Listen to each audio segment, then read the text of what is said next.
बच्चों, अब हम जनसंख्या की अगली विशेषता साक्षरता पर चर्चा करते हैं। अभी हमने देखा आयु संगठन, इसके बाद लिंगानुपात पर हमने बात की। अब हम बात करते हैं साक्षरता। तो भाई किसी देश की साक्षरता का प्रतिशत कितना है या उसमें वृद्धि हो रही है या फिर कमी हो रही है, इस बात का अध्ययन तो बहुत आवश्यक हो जाता है। और क्यों आवश्यक हो जाता है? क्योंकि एक सभ्य और शिक्षित समाज ही जो है वो एक विकसित देश का निर्माण करता है, या हम कहें कि देश के विकास में अपनी सहभागिता को सुनिश्चित करता है। तो सबसे पहले हम देखें कि साक्षरता है क्या। हम ऐसे कौन से व्यक्ति हैं जिन्हें हम कहेंगे कि ये साक्षर है। तो हमारे भारत की जनगणना में साक्षरता की परिभाषा जो है वो कुछ इस प्रकार दी गई है।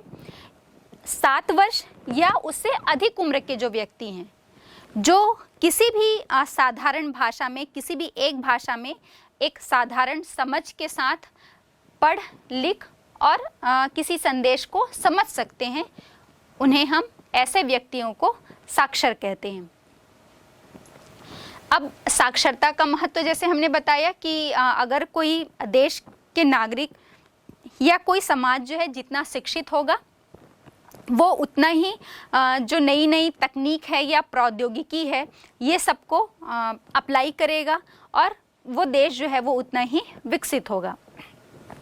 आप कल्पना कीजिए ना, अभी हमने अपने साइंस और टेक्नोलॉजी को इतना ज़्यादा विकसित कर लिया है और इसी का परिणाम है कि आप एक स्मार्टफोन में घर बैठे बैठे एक दूसरे देश या दूसरे शहर में बैठे अपने किसी परिचित से ठीक उसी प्रकार बात कर सकते हैं मानो आप आमने सामने बैठे हों।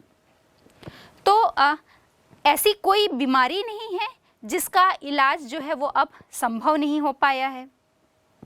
हम अब चांद पर जा रहे हैं, तो ये किस कारण है?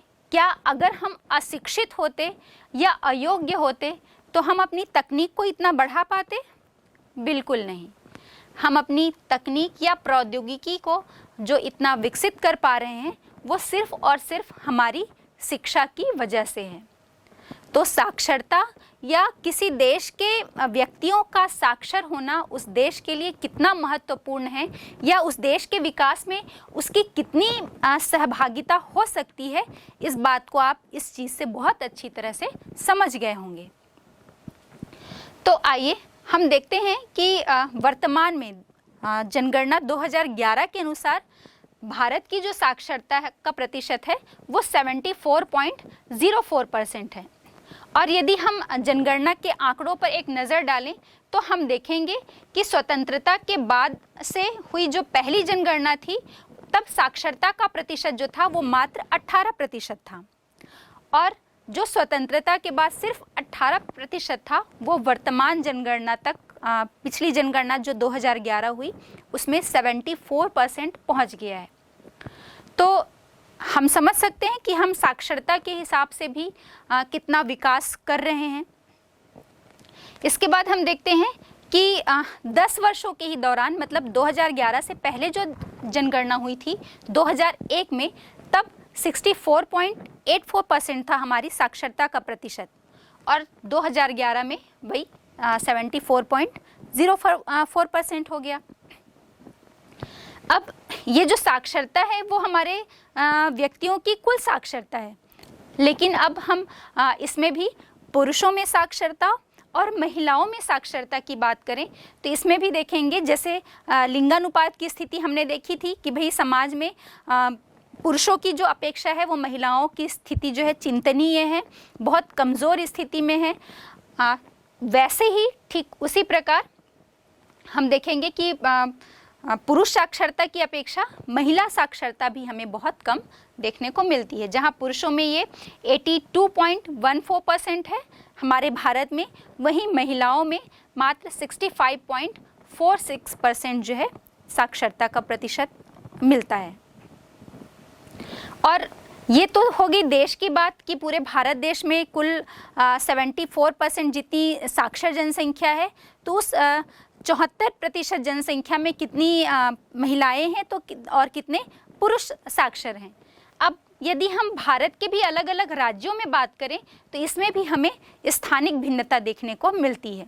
मतलब जो राज्य जितने विकसित हैं वहाँ पर हमें साक्षरता का प्रतिशत अधिक मिलेगा, और विशेषकर ऐसे राज्य जहाँ पर महिलाओं की स्थिति बहुत अच्छी है वहाँ पर तो हमें साक्षरता का प्रतिशत जो है वो अधिक देखने को मिलता है। जैसे कि हम बात कर ले केरल में 93.93%, मिज़ोरम में हम देखें तो 91.58%, त्रिपुरा की बात करें तो 87.75%। ये ऐसे राज्य हैं जहां पर जो साक्षरता का प्रतिशत है वो हमारे राष्ट्रीय औसत से अधिक है। और इसके साथ ही साथ हम देखें जैसे बिहार है, यहाँ साक्षरता 63.82%, राजस्थान 67%, झारखंड 67.65%। तो जहाँ पर वो 3 राज्य जो हैं वो राष्ट्रीय औसत से अधिक प्रतिशत वाले थे, वहीं हम ये जब 3 राज्यों की बात करते हैं तो ये कुछ ऐसे राज्य हैं जहाँ पर साक्षरता का जो प्रतिशत है वो राष्ट्रीय औसत से भी कम देखने को मिलता है। बच्चों, हमने जनसंख्या की इतनी सारी विशेषताओं पर चर्चा की, फिर जनसंख्या वृद्धि हो, साक्षरता है, लिंगानुपात पर हमने बात की, आयु संरचना के विषय पर बात की, और हम ये कह रहे हैं कि किसी स्थान की जो जनसंख्या, इसकी जो विशेषताएं हैं, जैसे उच्च साक्षरता है, वहाँ के लोगों का स्वास्थ्य स्तर जो है वो बहुत अच्छा है, वहाँ महिलाओं की स्थिति बहुत अच्छी है, तो हम कह रहे हैं कि वो देश जो है वो विकास की एक अच्छी दिशा को पकड़ लेता है। तो जब हम विकास की बात कर रहे हैं तो आइए अब चर्चा करते हैं मानव विकास पर। बच्चों, जब हम मानव विकास पर बात करेंगे तो इससे पहले हम समझ लेते हैं कि विकास से हमारा तात्पर्य क्या होगा। 1990 के दशक के पहले की यदि हम बात करें तो हम देखते थे कि तब जो विकास की समझ थी या विकास से तात्पर्य हम कह सकते थे वृद्धि से ही था। जैसे एक छोटे एग्जाम्पल से मैं आपको समझाती हूँ। अगर किसी स्थान की, चाहे वो कोई देश हो सकता है या कोई राज्य हो सकता है, कोई भी स्थान विशेष, अगर वहाँ की जनसंख्या में वृद्धि हो रही है तो क्या हम उसे विकास कह सकते हैं? या वो देश या राज्य जो है वहाँ पर नगरीकरण और औद्योगिकरण बहुत तेज़ी से बढ़ रहा है, तो क्या इसी से हम विकास कहेंगे कि उस क्षेत्र विशेष का जो है वो विकास हो रहा है? बिल्कुल नहीं। हम ऐसा कैसे कह सकते हैं? जनसंख्या बढ़ी जा रही है। मान लो पहले किसी स्थान की जनसंख्या जो थी वो 10 लाख थी और अगले ही साल बढ़कर वो 20 लाख हो गई, दुगनी वृद्धि हो गई। और नगरीकरण हम कह रहे हैं वो भी बहुत तेज़ी से बढ़ रहा है। मान लो पहले कहीं पर सिर्फ नगरीय जनसंख्या 10% थी, वो बढ़कर 40% हो गई। लेकिन इससे हम विकास को नहीं आकलन कर सकते, विकास का आकलन हम इससे नहीं कर सकते। और वो इसलिए कि जनसंख्या तो बढ़ गई, नगरीकरण तो बढ़ गया, लेकिन ये देखना भी तो आवश्यक होगा कि वहाँ लोगों की आय कितनी है, उनका जीवन स्तर कैसा है, कितने लोग जो हैं उनको खाद्यान्न आपूर्ति हो पा रही है, कितने लोगों को रहने के लिए छत मिल पा रही है। जनसंख्या तो बढ़ गई, लेकिन पता चल रहा है कि वहाँ की 30% जनसंख्या जो है उनके पास ना रहने के लिए छत है, घर है, और ना ही खाने के लिए 2 टाइम का भोजन। तो क्या वो विकास हो सकता है? बिल्कुल नहीं। हम इसे वृद्धि जरूर कह सकते हैं कि जनसंख्या में वृद्धि हुई है, लेकिन वो विकास नहीं हुआ है। नगरीकरण तो हमने बढ़ा लिया, बहुत तेज़ी से गांव की जो जनसंख्या थी उसको डाइवर्ट कर लिया नगरों की तरफ, बहुत तेज़ी से नगरीकरण हो रहा है, औद्योगिकरण हो रहा है, लेकिन वहाँ जो आय है उसमें बहुत अधिक असमानता है। जो अमीर हैं वो अमीर ही हैं और जो गरीब हैं उनके पास 2 वक्त के भोजन के लाले पड़े हैं। तो ये कैसे विकास होगा?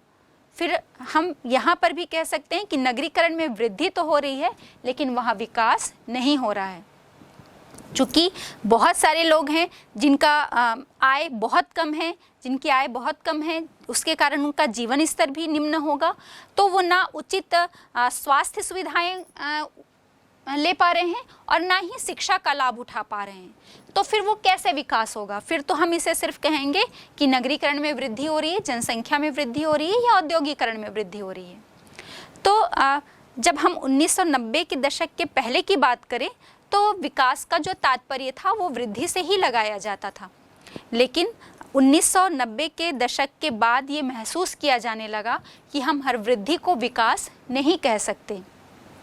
विकास जो है वो एक गुणात्मक पहलू है। हम उसी कंडीशन में विकास कह सकते हैं जब किसी देश की जनसंख्या जितनी भी देश की जनसंख्या है, सभी लोगों को वहाँ पर उचित शिक्षा मिल पाए, उचित स्वास्थ्य सुविधाएं जो हैं वो मिल पाए और सभी का जीवन स्तर उच्च हो, सभी में आय का जो वितरण है वो समान रूप से हो, तभी वो देश जो है वो विकास की दिशा में आगे बढ़ सकता है। तो आइए इस पे हम बात करें कि सबसे पहले इस ओर ध्यान किसका गया। तो पाकिस्तान के अर्थशास्त्री थे महबूब उल हक और हमारे भारत के अर्थशास्त्री डॉक्टर अमर्त्य सेन। इस नाम से भी आप बहुत अच्छी तरह से परिचित होंगे। हम कह सकते हैं कि ये दोनों एक बेस्ट फ्रेंड थे और इस नाम से तो आप बहुत अच्छे से परिचित होंगे क्योंकि हमें पता है कि हमारे अर्थशास्त्री जो अमर्त्य सेन की हम बात कर रहे हैं वो एक नोबेल पुरस्कार विजेता भी रहे हैं। तो इनका ध्यान जो है वो पहली बार गया और उन्होंने कहा कि विकास में जब हम मानव विकास की बात कर रहे हैं तो महबूब उल हक ने उसमें एक ऑप्शन या विकल्प और जोड़ा जिसमें उन्होंने कहा कि लोग जो है वो अच्छी तरह से जीवन यापन कर रहे हैं और इस जीवन यापन के लिए, जीवन जीने के लिए उनके विकल्पों में वृद्धि होनी चाहिए। सिर्फ आय में वृद्धि होने से ही काम नहीं चलेगा और विकल्पों में वृद्धि ऐसे कि मान लो कि कोई एक व्यक्ति है जो आय तो ठीक है, आय है उसके पास, लेकिन उसके पास विकल्प ही नहीं है। वो बहुत उच्च शिक्षा प्राप्त करना चाह रहा है लेकिन उसके पास विकल्प नहीं है। अगर क्रय शक्ति है तो उसके पास उच्च शिक्षा के बेहतर विकल्प नहीं मिल पा रहे हैं, तो फिर क्या मतलब। और दूसरी जगह हम ये देखेंगे कि उसके पास विकल्प तो बहुत सारे हैं लेकिन उनकी आय ही नहीं है, उसकी क्रय शक्ति ही नहीं है कि वो उच्च शिक्षा को प्राप्त कर पाए या एक बेहतर स्वास्थ्य सुविधा को ले पाए, तो भी हम उसे विकास नहीं कह सकते। तो इस दिशा में डॉक्टर महबूब उल हक और डॉक्टर अमर्त्य सेन का काम जो था वो सराहनीय था, जिसमें महबूब उल हक ने विकल्पों में वृद्धि की बात की और डॉक्टर अमर्त्य सेन ने कहा कि इसके साथ ही साथ स्वतंत्रता में वृद्धि होनी चाहिए, मतलब परतंत्रता में कमी, दूसरों पर निर्भरता में भी कमी होनी चाहिए। मान लो कि हम बात कर रहे हैं कि हमें आय में समान आय का वितरण होना चाहिए या शिक्षा के समान अवसर होने चाहिए या दिए जा रहे हैं। एक समाज में हम महिला की स्थिति की ही बात कर रहे हैं लेकिन विकल्प तो हमने उन्हें बहुत सारे दे दिए कि उच्च शिक्षा प्राप्त करने के लिए बेहतर विकल्प हैं, विकल्पों में वृद्धि करके स्वास्थ्य से संबंधित बेहतर विकल्प हमने प्रदान कर दिए, लेकिन हमने उन्हें स्वतंत्रता नहीं दी कि वो अपने मनपसंद स्थान पर रोजगार या नौकरी जो है वो कर पाए या शिक्षा अपने पसंद के जो शिक्षण संस्थान है वहाँ पर वो उचित शिक्षा ले पाए। तो फिर वो विकल्पों में वृद्धि के कोई मायने नहीं रह जाते। इसलिए डॉक्टर अमर्त्य सेन ने इस बात को भी इसमें ऐड किया कि विकल्पों में वृद्धि होने के साथ साथ उन विकल्पों को चुनने की स्वतंत्रता भी होनी चाहिए किसी देश के नागरिक में। तो इस मानव विकास की बात को ही रखकर ये कहा गया कि शिक्षा और साथ ही साथ आय का अधिक से अधिक समान वितरण, बेहतर स्वास्थ्य सुविधाएं और इसके साथ ही जो है किसी भी समाज या देश में महिलाओं का ज़्यादा से ज़्यादा सशक्तिकरण होना चाहिए और उन्हें आर्थिक विकास से जोड़ा जाना चाहिए। तो इसी स्तर पर जो संयुक्त राष्ट्र परिषद है उन्होंने बात कही कि 3 जो मापक हैं मानव विकास के वो रखे गए। पहला था आपका शिक्षा, लोगों को बेहतर शिक्षा जो है वो प्रदान की जानी चाहिए, साक्षरता दर में अधिक से अधिक जो है वो वृद्धि की जानी चाहिए और ये देखा गया कि जहाँ पर लोग जितने भी शिक्षित होंगे वो एक मानव विकास के मापन का महत्वपूर्ण पहलू होगा। और उसके साथ ही साथ दूसरा था स्वास्थ्य, मतलब देश के प्रत्येक नागरिक को जो है वो बेहतर स्वास्थ्य सुविधाएं उपलब्ध होनी चाहिए, उसके लिए उनके पास बेहतर विकल्प होने चाहिए कि वो अधिक से अधिक इन स्वास्थ्य सुविधाओं का लाभ उठा पाए। और तीसरा था आय, या हम इसे ही क्रय शक्ति कह सकते हैं, मतलब शिक्षा के बेहतर विकल्प हैं, स्वास्थ्य के लिए बेहतर विकल्प हैं, लेकिन आपकी आय ही उतनी नहीं है कि आप उस शिक्षा का लाभ उठा पाएं या स्वास्थ्य सुविधाओं का लाभ उठा पाएं। तो आय जो है वो आपके जीवन स्तर को निर्धारित करती है। तो साथ में तीसरा जो मापक था वो ये भी कहा गया कि सभी लोगों में आय का अधिक से अधिक समान वितरण होना चाहिए। आय का जो असमान वितरण है वो किसी भी देश में गरीबी का एक महत्वपूर्ण कारण है। और दूसरी बात, वहाँ लोगों के जीवन स्तर, निम्न जीवन स्तर का भी एक प्रमुख कारण है। तो इन तीनों पर बात की गई और इन सब का जो मेजरमेंट या मापन हम कह सकते हैं अमेरिकी डॉलर में किया जाता है। तो हम देखते हैं, जब हम भारत की बात कर रहे हैं तो मानव विकास में जो भारत की रैंकिंग है, स्थान जो है वो आपका 130वां है। और यदि हम कहें कि मानव विकास में पहला स्थान जो है वो नार्वे का है। और आपको पता होना चाहिए कि नार्वे जो है वो प्रारंभ से ही, जब से ह्यूमन डेवलपमेंट इंडेक्स का मेजरमेंट किया जा रहा है, मापन किया जा रहा है, तब से या प्रारंभ से ही वो पहले स्थान पर रहा है नार्वे देश। उच्चतम स्कोर होता है नार्वे का। तो 130वां स्थान है भारत का। और हम देखेंगे कि किसी भी देश में जो नागरिकों की जीवन प्रत्याशा है, मतलब जन्म से लेकर उनके संभावित जीवन जीने की जो आयु होती है, वो भी इसका एक महत्वपूर्ण पहलू है मानव विकास का। और ये हमारे भारत में एक औसत जो आयु है लोगों की वो 68 ईयर्स है, 68 वर्ष है। और वहीं नार्वे में हम देखेंगे, जिसका पहला स्थान है HDI में, वहाँ पर लोगों की औसत जीवन प्रत्याशा, मतलब जीवन जीने की जो संभावित आयु है, वो लगभग 81.64 या लगभग 82 वर्ष जो है औसत जीवन प्रत्याशा मिलती है। इसके बाद हम देखते हैं शिक्षा। तो भारत में जो औसत एक वयस्क व्यक्ति है, उसके शाला में जाने के या शिक्षा प्राप्त करने के, हम कहें कि एक औसत दिनों की जो संख्या है वो 5.64 है। और वहीं हम नार्वे में देखेंगे तो ये 12.64 है। और यदि हम आय की बात करें तो देखेंगे कि भारत में प्रति व्यक्ति सालाना जो आय है नागरिकों की, वो अमेरिकी डॉलर में $5,497 है, $5,497। और नॉर्वे में एक प्रति व्यक्ति सालाना जो आय है वो है आपकी 64,992, $64,992। तो हम देख रहे हैं कि चाहे वो औसत जीवन प्रत्याशा की बात की जाए या फिर शिक्षा की बात की जाए या फिर प्रति व्यक्ति आय के संदर्भ में हम बात करें, तो सभी स्थिति में नार्वे जो है वो हमसे बहुत अधिक बेहतर स्थिति में है। और इसीलिए वो पहले रैंकिंग पर है और हम 130वें पायदान पर हैं। इसके अलावा भी मानव विकास को मापने के और भी तरीके हैं, जैसे साक्षरता है, जन्म दर है, मृत्यु दर है, कुपोषण की स्थिति है। इन सब के द्वारा भी मानव विकास का मापन किया जाता है। बच्चों, अब हम बात करते हैं जनसंख्या और गरीबी पर। बहुत सारे लोगों का ये मानना है कि जनसंख्या अधिक होती है, जहाँ पर भी जनसंख्या अधिक होगी वहाँ पर लोगों में गरीबी जो है वो अधिक देखने को मिलेगी। और कारण ये है कि संसाधन सीमित हैं, अधिक जनसंख्या हो जाएगी तो सभी के लिए संसाधन जो है वो उपलब्ध नहीं हो पाएंगे और इसका परिणाम ये होगा कि वहाँ की जनसंख्या में गरीबी आएगी।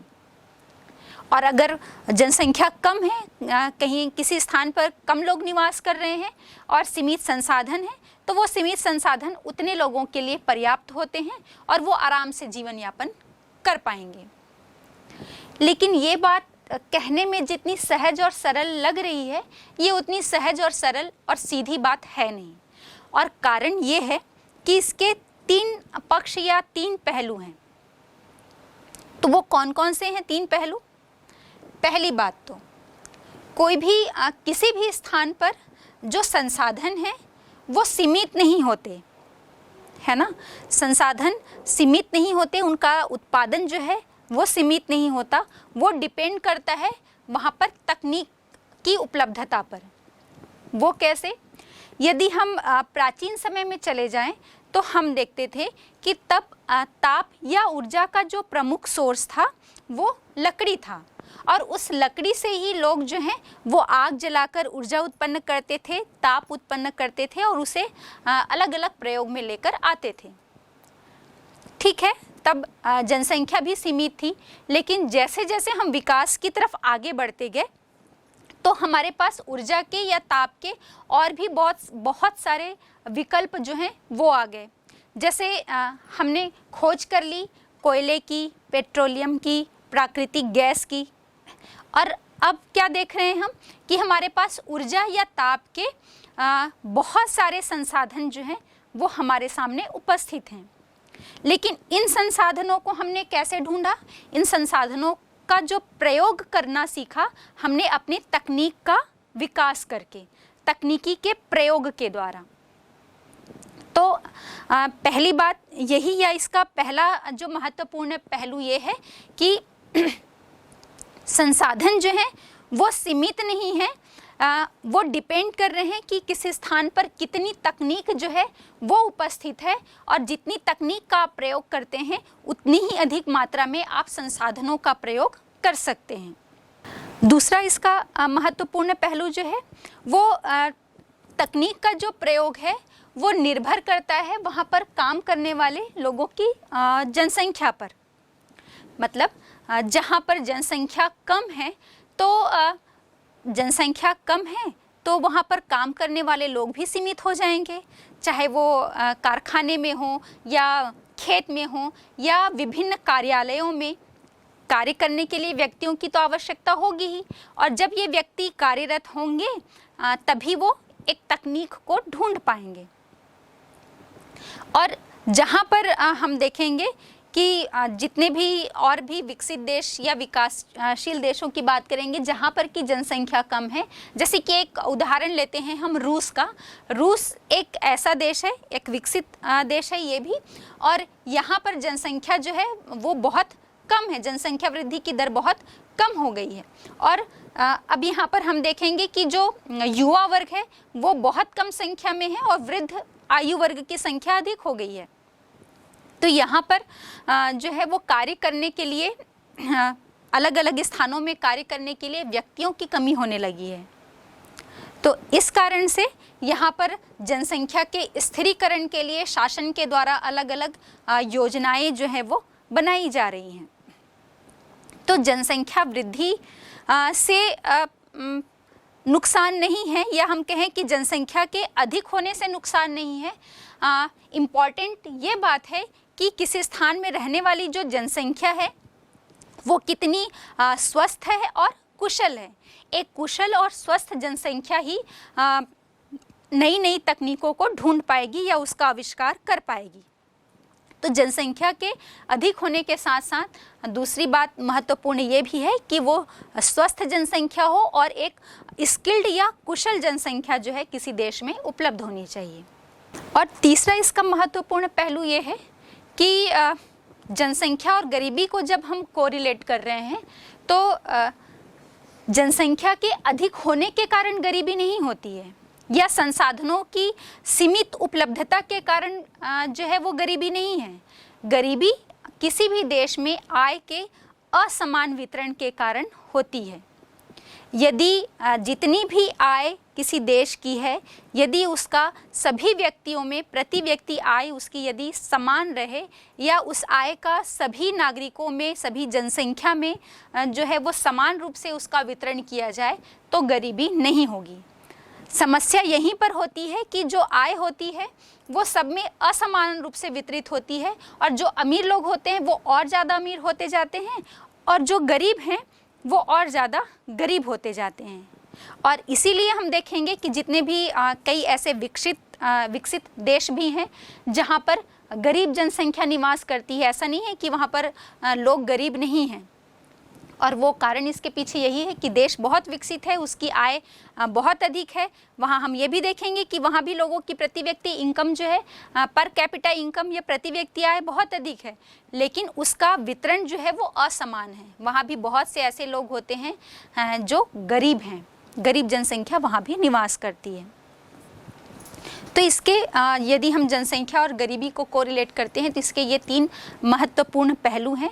तो इसके लिए हमने देखा कि एक तो किसी देश की जनसंख्या अधिक है तो भी जनसंख्या वहाँ पर स्किल्ड होनी चाहिए, स्वस्थ और कुशल जनसंख्या होनी चाहिए। जितनी स्वस्थ और कुशल जनसंख्या होगी वो अपने लिए संसाधनों के बहुत सारे ऑप्शंस जो हैं वो ढूंढ सकती है, और उन संसाधनों का जो उपयोग है अपनी तकनीक के प्रयोग के माध्यम से उनका उपयोग कर सकती है। और तीसरी चीज़ कि जितनी भी आय संसाधनों से उस देश को हो रही है उसका सभी में समान रूप से अधिक समान रूप से वितरण किया जाना चाहिए। तब ये जो गरीबी है उसका प्रभाव किसी भी देश में जनसंख्या से उसको संबंधित नहीं किया जा सकता, या जनसंख्या पर उसका प्रभाव नहीं पड़ेगा। और इसी में हम देखते हैं कि अगर हम विश्व स्तर पर इस समस्या पर नज़र डालें तो हम देखते हैं कि वास्तव में जो अधिक आबादी वाले जो देश हैं, जैसे कि जितने भी विकासशील देश हम कहें, चाहे वो बांग्लादेश हो या भारत हो, तो इन सभी देशों में हम देखेंगे कि यहाँ जो इन विकासशील देशों के अलावा अधिक आबादी वाले विकासशील देशों के अलावा जो विकसित देश हैं वहाँ भी उनसे तुलना यदि की जाए तो हम देखेंगे कि ऊर्जा के जो जितने भी संसाधन हैं उनका उपयोग वो इन विकासशील देशों की तुलना में बहुत अधिक करते हैं। तो जितने भी जो विकासशील देश हैं, जैसे कि हमने बात की भारत हो गया, नाइजीरिया है या पाकिस्तान है, जहाँ पर हम जब संसाधनों की बात कर रहे हैं और संसाधनों में ऊर्जा के खपत की बात कर रहे हैं, तेल की बात कर रहे हैं, तो हम देखते हैं कि ये सभी जो देश हैं वो जहाँ पर 1000 किलो तेल की खपत करते हैं, वहीं जो जितने भी विकसित देश हैं तो इन विकसित देशों के जो निवासी हैं वो 2000 से लेकर 7000 किलो तक तेल की खपत उनके द्वारा की जाती है या उसका वो उपभोग करते हैं। अब हम भारत की जितनी भी कुल आबादी है, यदि हम संयुक्त राज्य अमेरिका की पूरी आबादी से उसकी तुलना करें या उनके द्वारा खपत की जाने वाली संसाधनों की तुलना करें, तो हम देखते हैं कि भारत जो है वो संयुक्त राज्य अमेरिका का केवल 1/3 ऊर्जा का उपभोग करता है संयुक्त राज्य अमेरिका की तुलना में, जबकि संयुक्त राज्य अमेरिका की जो आबादी है वो भारत की आबादी का केवल 1/4 हिस्सा ही वहाँ पर जनसंख्या हमें देखने को मिलती है। तो और वहाँ पर भी जितना उपभोग, जितनी अधिक मात्रा में ये ऊर्जा की खपत संयुक्त राज्य अमेरिका के लोगों के द्वारा की जा रही है, वो भी वहाँ पर हम देखेंगे कि असमान रूप से की जाती है। मतलब सभी लोगों के द्वारा एक समान रूप से ऊर्जा की खपत वहाँ पर भी नहीं की जाती। और ठीक उसी प्रकार हम अपने भारत देश की भी बात करेंगे तो ऐसा नहीं है कि जितनी ऊर्जा की खपत की जा रही है वो सभी के द्वारा एक समान की जाए, इसमें भी बहुत अधिक असमानता जो है वो देखने को मिलती है। तो हम देखेंगे कि भारत और संयुक्त राज्य अमेरिका दोनों में जो मध्यम और अमीर वर्ग के लोग हैं उनके द्वारा ये ऊर्जा या संसाधनों की जो खपत है वो बहुत अधिक मात्रा में की जाती है, और उसकी तुलना में जो जनजाति या सुदूर अंचल के जो क्षेत्र हैं या जो गरीब परिवार हैं उनके द्वारा इस ऊर्जा या संसाधनों का प्रयोग बहुत कम किया जाता है।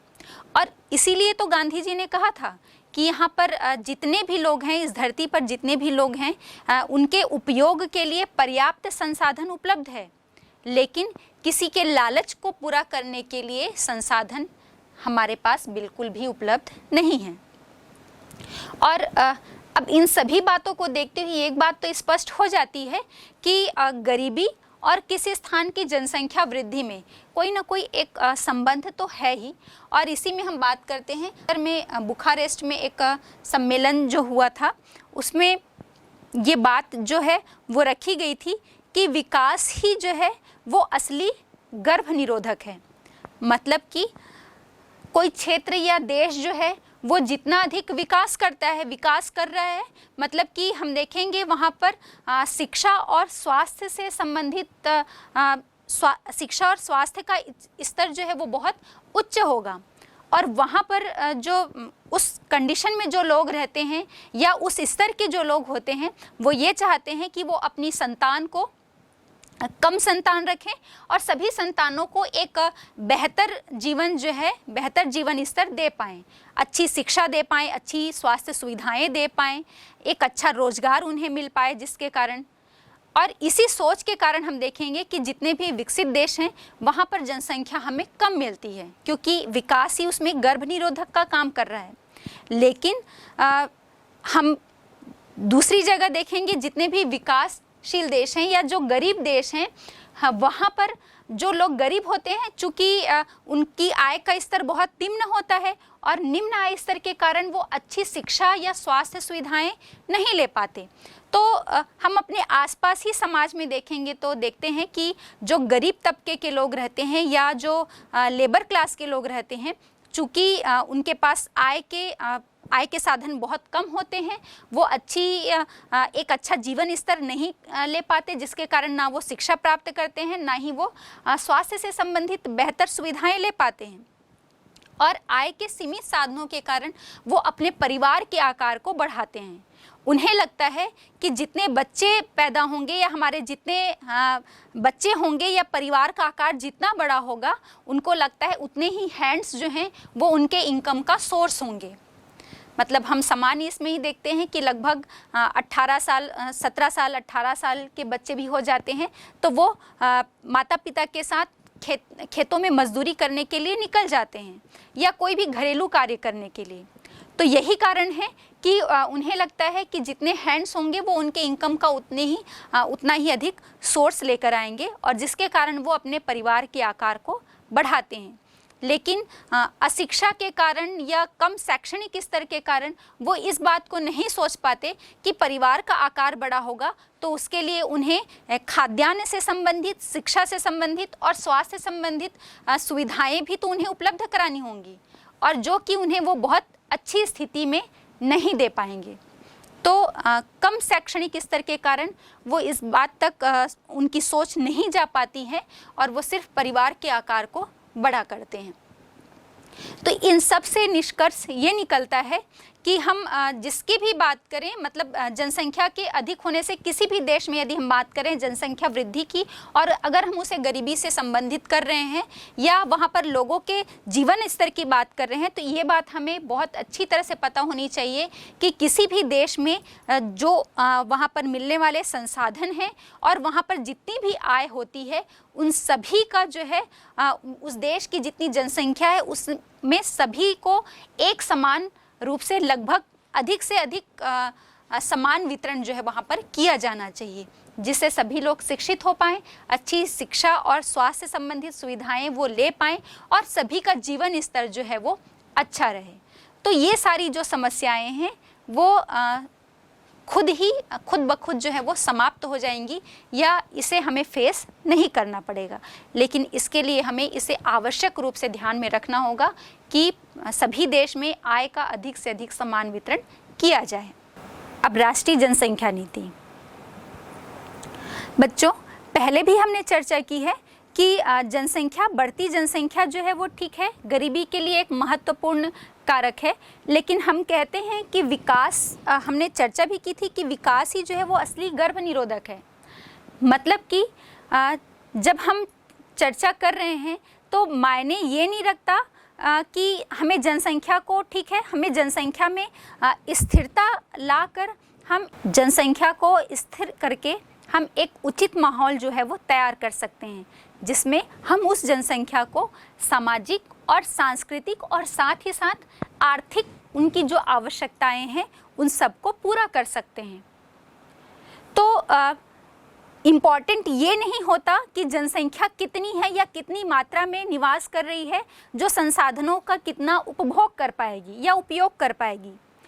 इससे भी अधिक महत्वपूर्ण ये होता है कि हमारे पास जितनी जनसंख्या उपलब्ध है वो कितनी कुशल और कितनी स्वस्थ होने के साथ साथ कितनी उत्पादक जनसंख्या जो है वो हमारे देश में निवास करती है। और इसीलिए हमारे पास जितनी अधिक मात्रा में स्वस्थ और कुशल जनसंख्या होगी, हम देश के विकास को उतना ही अधिक सुचारू रूप से चला पाएंगे। तो आवश्यकता इस बात की है कि हमारे पास जितनी जनसंख्या है हम उन्हें बहुत ही अधिक संभाल कर और सहेज कर रखें। और इसीलिए इस बात की आवश्यकता महसूस की जाती है कि हमारे देश में जितनी जनसंख्या है उनके लिए एक जनसंख्या नीति बनाई जाए और उस जनसंख्या नीति के तहत हम अपने देश की जनसंख्या को स्थिर करते हुए अलग अलग कार्यक्रम के माध्यम से अपनी जनसंख्या को स्थिर बनाएं और उसके विकास के लिए कार्यक्रम जो हैं वो तय किए जाएं। तो इसी संदर्भ में देखते हैं कि हमारे भारत में भी जो इतनी विशाल जनसंख्या रहती है तो ये आवश्यकता महसूस की गई कि इस जनसंख्या के लिए एक उचित पॉलिसी, एक उचित नीति जो है जिसे हम NPP नेशनल पॉपुलेशन पॉलिसी के नाम से जानते हैं, राष्ट्रीय जनसंख्या नीति, इसका निर्माण किया गया। तो आइए हम बात करते हैं इसी राष्ट्रीय जनसंख्या नीति पर कि ये क्या है और इसके महत्वपूर्ण उद्देश्य कौन कौन से हैं। राष्ट्रीय जनसंख्या नीति परिवारों के आकार को सीमित रखकर एक व्यक्ति के स्वास्थ्य एवं कल्याण को सुधारा जा सकता है, क्योंकि परिवार में सीमित सदस्य के लिए हम बेहतर शिक्षा और स्वास्थ्य सुविधाएं उपलब्ध करा सकते हैं। और इसी बात को ध्यान में रखते हुए भारत सरकार ने 1952 में एक व्यापक परिवार नियोजन कार्यक्रम की शुरुआत की। ये परिवार कल्याण कार्यक्रम जिम्मेदार तथा सुनियोजित पितृत्व को बढ़ावा देने के लिए कार्यरत है। राष्ट्रीय जनसंख्या नीति 2000 कई वर्षों के नियोजित प्रयासों का परिणाम है। इस नीति के कुछ प्रमुख उद्देश्य हैं, जैसे 14 वर्ष से कम आयु के बच्चों को निःशुल्क शिक्षा प्रदान करना। दूसरा, शिशु मृत्यु दर को प्रति 1000 में 30 से कम करना। व्यापक स्तर पर टीकारोधी बीमारियों से बच्चों को छुटकारा दिलाने के लिए कार्य करना और लड़कियों की शादी की उम्र बढ़ाना। और इसके साथ ही साथ परिवार नियोजन के लिए एक नीतिगत ढांचा प्रदान करना राष्ट्रीय जनसंख्या नीति के प्रमुख उद्देश्य हैं। बच्चों, इस पूरी कक्षा में हमने विस्तार से चर्चा की कि हमारे देश की जनसंख्या कितनी है, उसका आकार कैसा है, उसका वितरण कैसा है और उस जनसंख्या से संबंधित अलग अलग विशेषताओं पर। और इन विशेषताओं पर जब हमने बात की तो उनके महत्व के साथ साथ बहुत सारी जो समस्याएं हैं उसको भी हमने देखा। जैसे जनसंख्या वृद्धि के संदर्भ में हमने देखा कि अब हम चीन से भी आगे निकल गए हैं। जब हमने लिंगानुपात पर बात की तो भी हमने देखा कि लिंगानुपात के मामले में हमारे भारत की जो स्थिति है वो बहुत ही चिंतनीय है। तो कुछ ऐसे ही बहुत सारे महत्वपूर्ण पहलुओं जैसे साक्षरता पर चर्चा की। तो इस जनसंख्या की इन विशेषताओं पर इतनी विस्तार से चर्चा करने के बाद हमारा ये निष्कर्ष निकलता है कि हमारी जनसंख्या इतनी विशाल तो है, लेकिन हमें इसे बहुत ही ज़्यादा सहेज कर रखना होगा। और सहेज कर रखने से तात्पर्य हमारा ये है कि हमारी जनसंख्या की इस विशेषता में जो हमें कमियां नज़र आती हैं तो शासन का उत्तरदायित्व तो है ही, और इसके साथ ही साथ हम सभी का उत्तरदायित्व है कि इसके लिए हम सब बढ़ चढ़कर आगे आए। जो शासन के द्वारा चलाए जा रहे कार्यक्रम हैं उनमें हम अपनी भागीदारी सुनिश्चित करें और जनसंख्या के विकास के साथ साथ अपने देश के इस विकास में हमारी समान रूप से सहभागिता हो।